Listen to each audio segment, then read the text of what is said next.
So we are continuing discussion with Matthew and several guests talking about using code M for administrative leave without pay. And we have just finished the presentation where many members told us that they have received ROE for their leave without pay, which they assumed was for administrative reasons, but it was coded as code M with specific statement, treat as code M. And it was also found that it's always the same person, Krista Hasti, who is signing all those forms. Now, what we have discussed is that I got messages of more than 20 different public servants from across Canada. We have people from Victoria, from Edmonton, from Toronto, from Ottawa, multiple of them, from different departments. We have from D&D, from Parks Canada, we have from Health Canada, we have from CBSA, we have from D&D, I have already mentioned, we have several people from D&D.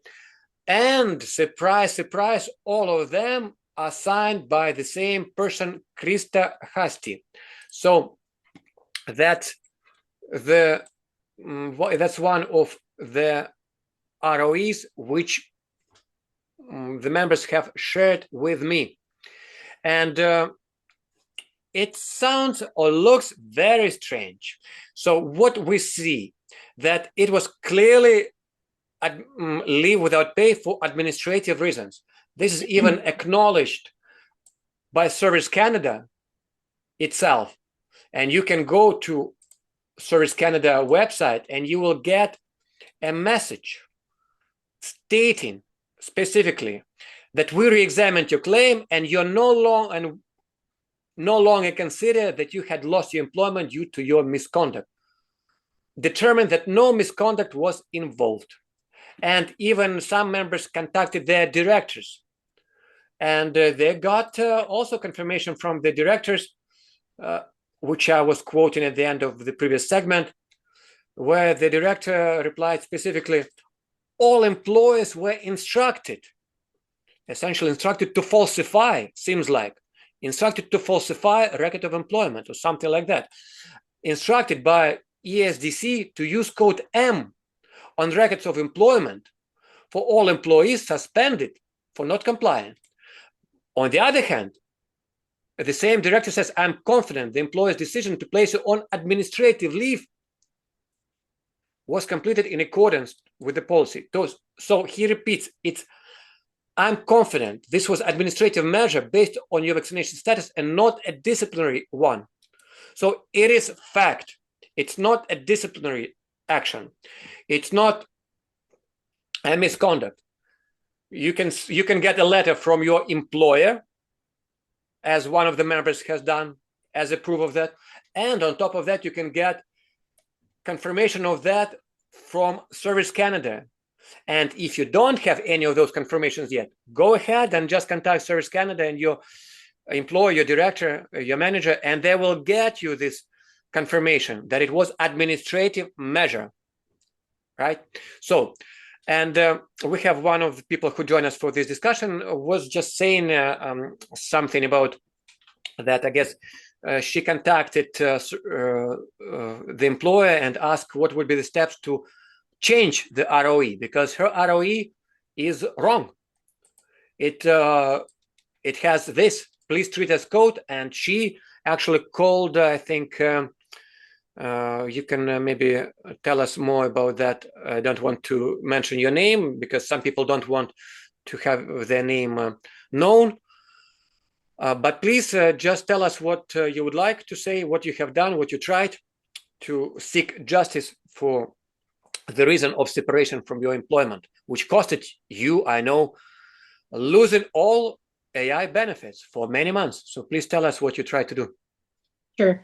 So I contacted the 1844 number on the record of employment, and I spoke to a lady there who said the way that you could have your ROE reason for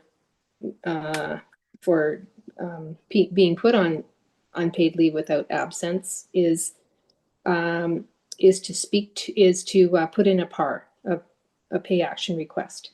And she said there are different reasons that you can ask to have the leave without pay, like reasons to have the ROE amended. And one of them is just leave without pay. But then she said, but you would have to speak to Service Canada to find out what those other reasons could be. And so that then I would be able to ask when in the PAR what reason that I want them to change it to. So I didn't get a chance to call Service Canada, but I have the number, and I'm going to call them after this Zoom call and find out what the reasons are, and I can definitely email that to everybody. Okay, and I'm just showing you the appendix, which sorry, I have. I just forgot to say something. Yeah, else. Please. She said that the PAR people have access to the back end of what happened with the reason why we were put on our leave without pay.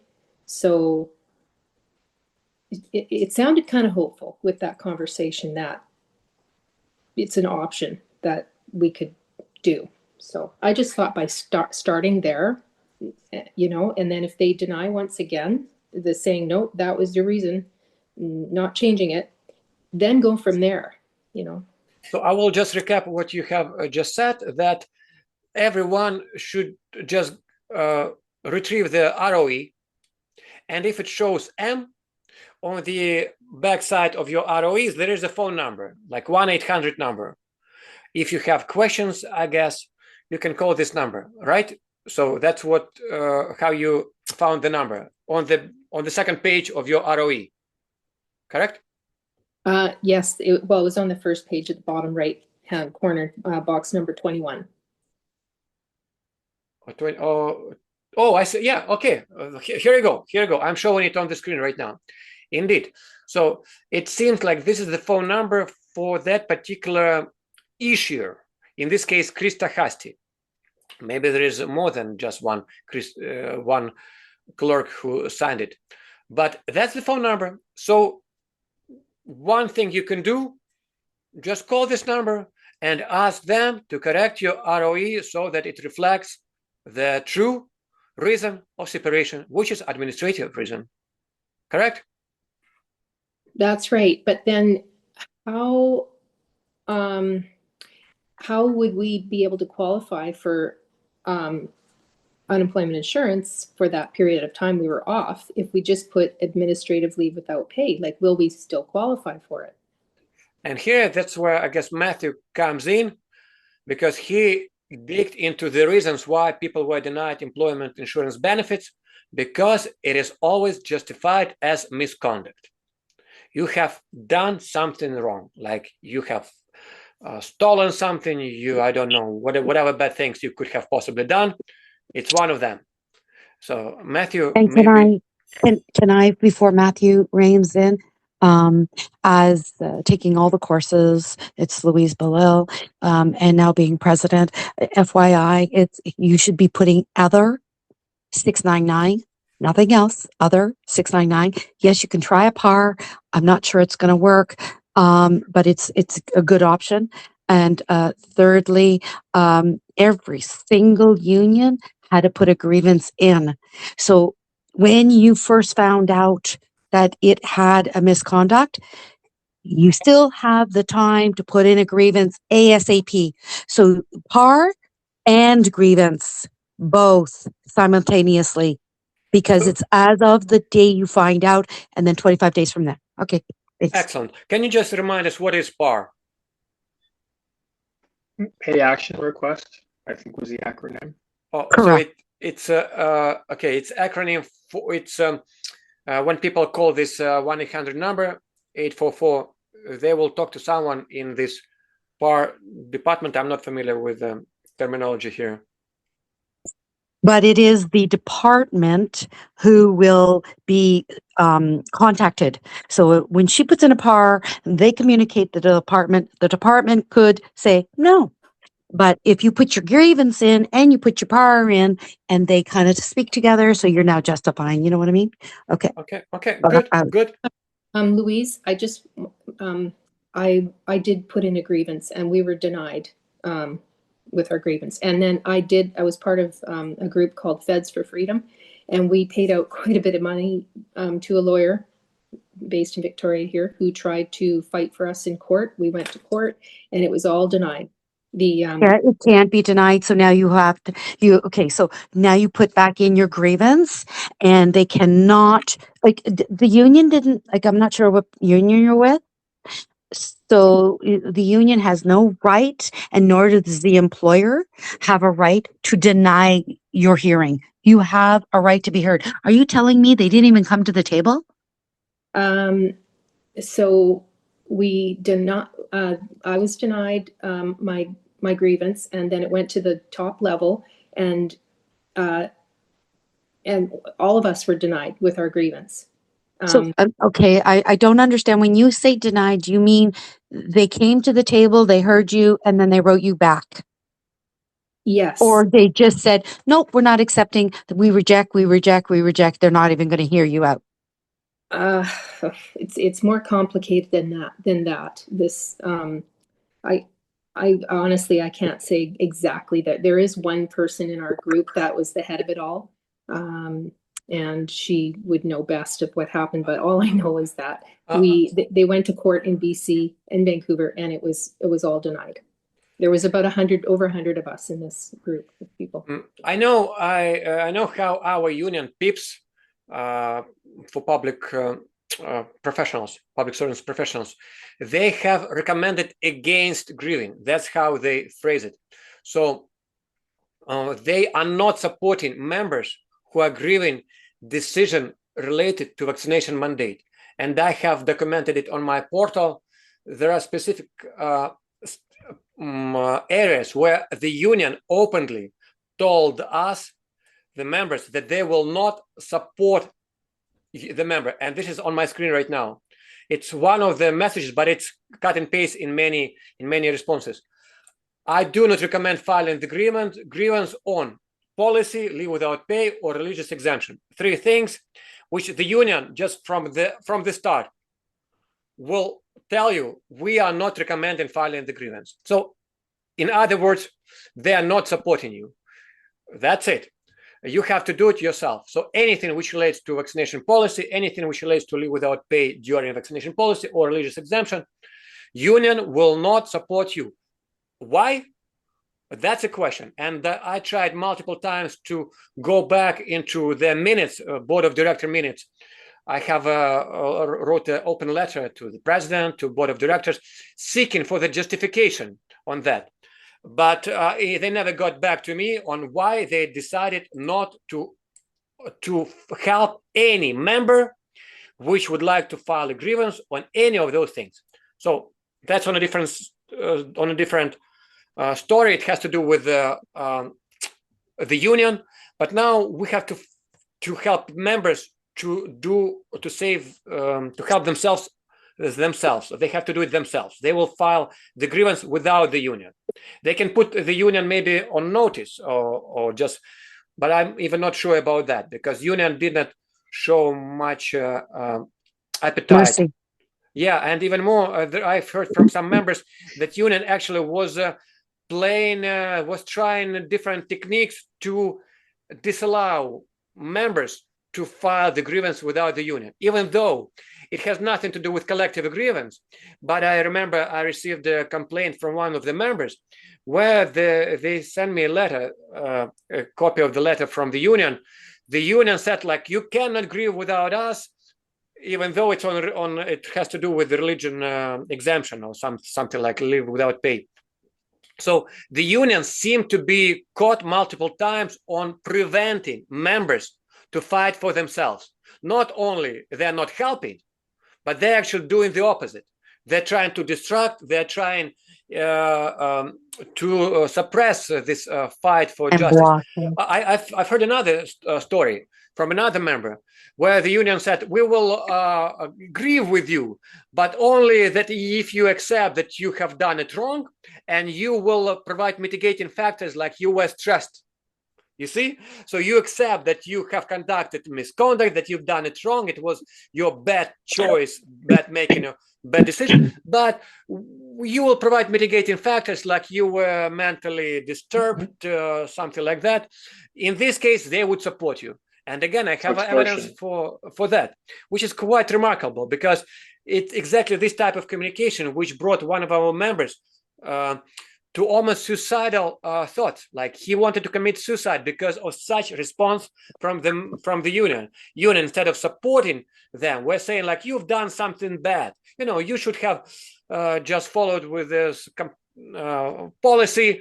That's all they could do. Still essentially not admit that the policy was not reasonable. It led to multiple violations of multiple charter and Bill of Rights, Charter of Rights things. And we see here just another example with employment insurance, yet another scheme process embedded into the system, which denied rightful earned benefits. Matthew, do you want to comment on any of the comments we have received? Like, there were some comments. Sure. Can I get permission to share the screen? Yes, please. Please. No, I need. You have to. I will stop sharing. Maybe. No. At the bottom, there's a shield for security, and you have to grant the right to share screen.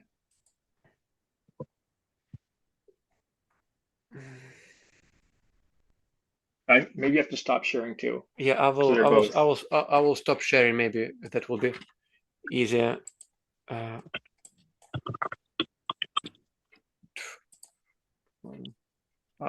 Okay. I'll stop share. Okay. Yes. Okay, beautiful. Try to share now. Yep. Just for the sake of the recording, I want to pull this up. It'll only take about 2 minutes here. I just want to, because we haven't shown this before. This is section 398 of the criminal code. Everyone who, here's the thing, you have to have some sort of intent, falsifies an ROE by any means, is guilty of a summary offense.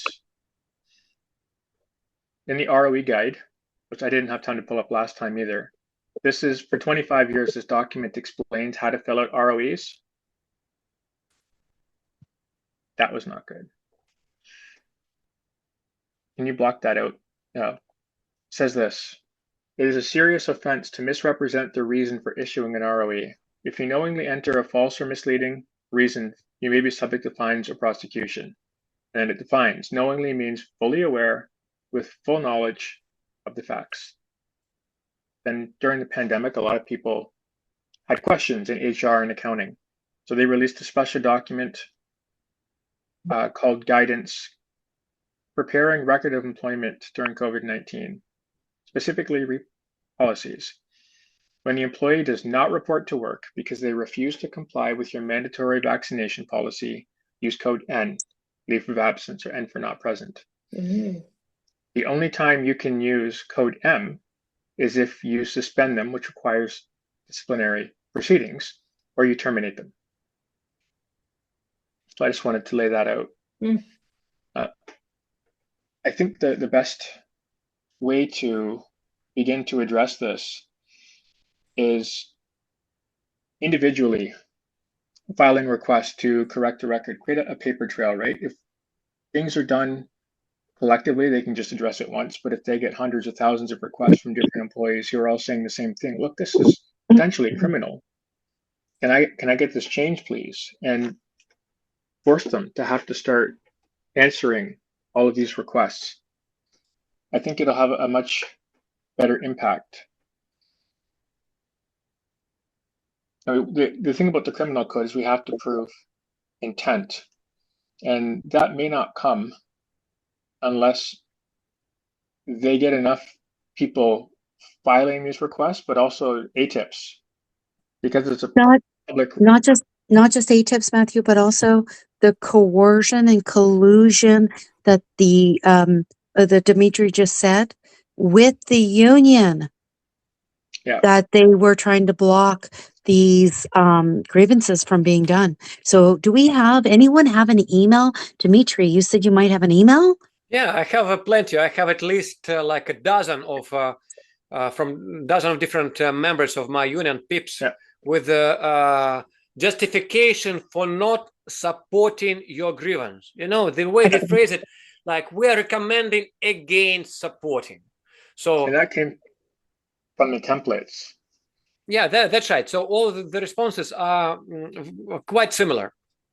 So that's what I meant by ATIP too. I just didn't mean ATIP your own records, but see, in the private sector, we have really no recourse because you have to get a court order to compel. Whereas anyone, especially if you're involved in the situation, can file an ATIP, and we can look for emails with keywords, right?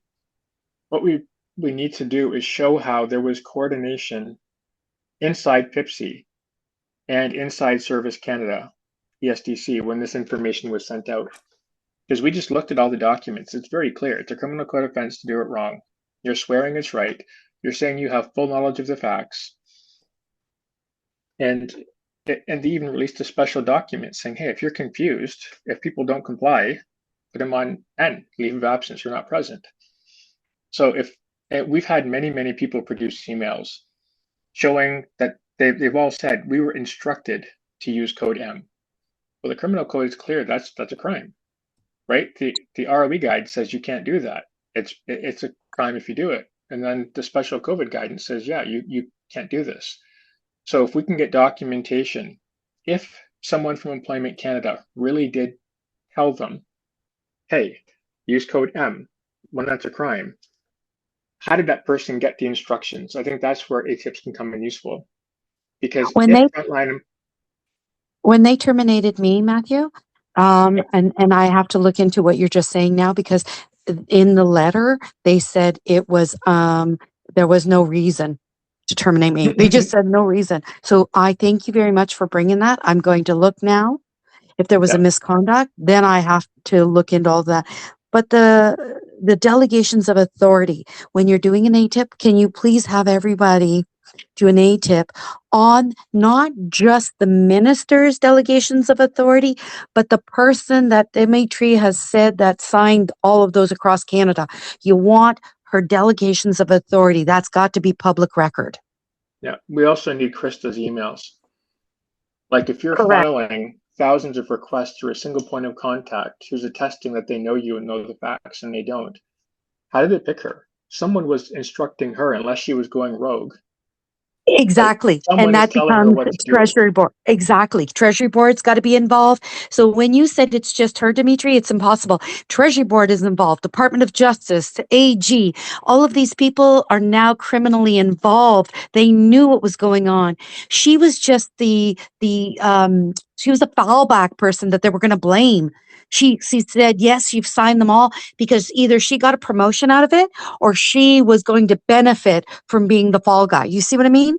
Indeed, we have mentioned that in the previous episode, that it's remarkable that only one person is featured in many of those ROEs over a long period of time, over at least 4 months.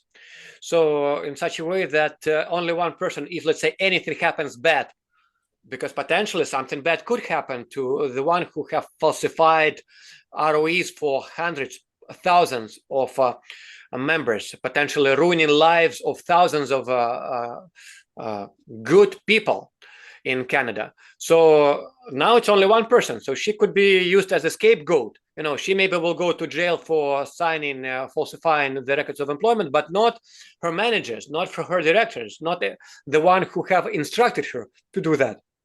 So how do we deal with No, that? they would all be accountable because I'm a finance person. And when you look, I have to go through every single delegation of authority. And you know what? You get your delegation from the minister, from your bosses all the way up. The bosses decide.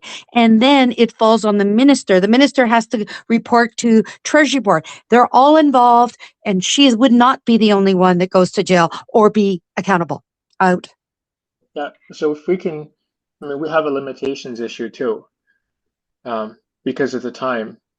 To open this up, we would need to show that there were people inside, I would say it's PSPC, Treasury Board, and Employment Canada, who were coordinating to create this new process that was different from the clearly established precedent of how it was done. I think that's going to be important because if you can show, look, there were people above her who in writing were instructing her to do something that was clearly illegal, then I think that opens a much wider net than just the person whose name is on the documentation. Agreed. And the time starts from the time you found out or recognized an error or criminal offense. So the clock starts from your recognition. So somebody should start writing an email to one of us and say, hey, I noticed an error, and I believe that there's fraud or there's criminal intent, and that starts your time. I also work for 3 law firms, so okay. Yeah, I think we need to get as many people as possible. Again, if we do it by a group, they'll dismiss it as a group. If they get hundreds of thousands of requests, like they need to know that we're not letting this go. We're not letting this go. If they have to throw Krista under the bus, then let them throw her under the bus and let's see how she responds to that. But let's at least get the paper trail on the record and force them to have to answer individually to many individual requests. So I will recap the steps which we could undertake and encourage everyone affected to undertake. By the way, recommended by ChatGPT, my assistant in automation. Okay, demand ROE correction. We talked about that. First priority, you found it out, ask it to be corrected so that it shows the truth, not falsified reason of separation.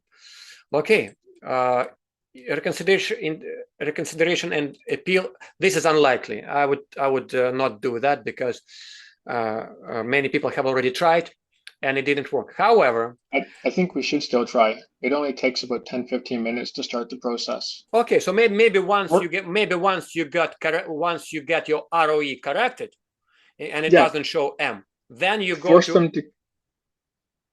force them to close it. Because the more they have to do this, the more documentation, more of a paper trail we lead. Because on the back end, they're going to be communicating with their bosses, right? Saying, how do I handle this? That's all important information. Okay. To get an ATIPS. Yes. Now, we talked about filing ATIPS. You know, for all the chain of command who led to falsifying the information which was vital for you to obtain the sources of income for many months. So you need to know who led to this decision, which affected you deeply. And as I mentioned, some members were so deeply affected that they were so traumatized by lack of support and everything that they even were thinking of suicide because how badly they were treated. So file ATIP for everything which led to this decision to falsify the information related to the reason of separation. Now, as Louise mentioned, you can file a grievance from the moment you found out about this misconduct on their part. Now we're talking about their misconduct, essentially. You found out it maybe today by watching this, the recording of this session. Okay, you have about 20 days, I guess, business days or something like that. You can file a grievance and seek for labor relations remedies. This creates additional pressure on your employer just to show that you know that justice was committed and you seek for vindication. Then, of course, if everyone knows about it, there will be hundreds, thousands of members of my union, of other unions, Canadians, who will be sharing the evidence and demonstrate systematic failure rather than just isolated error. And we know it's a systematic. It has been integrated from top down. Then, of course, ChatGPT also suggested raise awareness on a parliamentary level? Why not to talk to your MP and mention? This is so easy to show. One evidence shows you that it's administrative leave, or the other evidence shows you that no, it was labeled as misconduct. What your MP will say, I wonder what he or she would say. So, and finally, the union must report, explain what steps were taken or not taken to support members who went through these very, very disturbing days in their life, removed from society and being treated so unjustly for multiple months. So, summary from ChatGPT: what justice looks like: truthful record of employment, corrected ROE, restored benefits for all those who were wrongly denied, transparency on who authorized it. We need to know it. It's not just Krista Hasti. It's all the chain of command above her. And by the way, also Liz mentioned there was another chain of command between Government of Canada and the union, because all unions were following the same procedure to recommend against grieving, essentially preventing members to grieve what would be a very just fight for their rights. Okay, and finally, assurance that this cannot happen again. Thank you, ChatGPT. Thank you, AI automated system. It put it together very nicely. We will just provide links and instructions on how you can do each of those steps. This is a summary of our, I guess, discussion today. Matthew, or anyone else, do you want to add anything? Very quickly, it's definitely related to this.